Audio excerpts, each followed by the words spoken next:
А зараз у нашому випуску рубрика «Малая радзіма малымі вачыма». Нагадаем, у ёй хлопчыкі і дзяўчынкі Шклоўшчыны расказваюць аб месцы, дзе нарадзіліся і выраслі.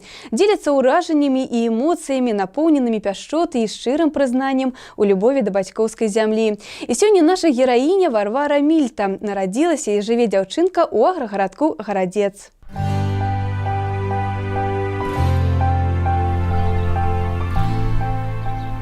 У каждого из нас есть место, там, где он чувствует себя счастливо и беззаботно. У меня это место там, где я родилась и живу. Это моя малая родина, мой агрогородок Городец. Здесь все кажется особенным, прекрасным и родным. Здесь живут мои родные и близкие, мама, папа, бабушки. Сюда возвращаются по выходным и на каникулы мои старшие брат и сестра.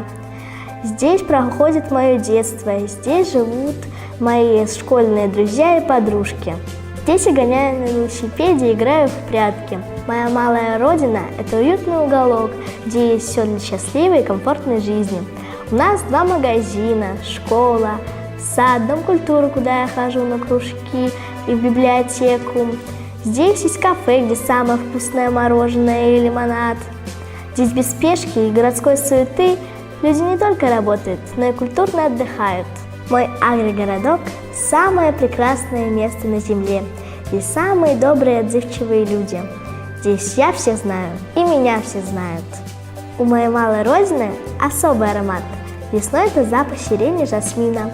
А сейчас чувствуете, какой аромат? Это цветет липа. У нас целая липовая аллея и парк. А еще у нас есть березовая роща, сосновый бор, где много ягод и грибов. Особенно красив Городец весной, когда цветут яблони, груши, вишни. Вокруг все белое и воздушное. И Городец похож на сказочную страну. Наш агрогородок богат легендами. У нас есть местная достопримечательность – гора Тарелка. А еще у нас живут аисты. А ведь они живут там, где действительно хорошо. Не каждая деревня может похвастаться тем, что у них на речке живут лебеди, а у нас на речке Чернушка лебеди живут. Моей деревне более 380 лет, и пусть в ней нет памятников архитектуры, но Городец известен далеко за пределами Могилевской области. Я люблю свой агрогородок за то, что он не похож на другие города и села. Я была во многих городах Беларуси, России и Литвы, но нигде не встречала краше, роднее, добрее и уютнее место, чем моя малая родина. Я желаю своему агрогородку и его жителям только процветания, мира и добра.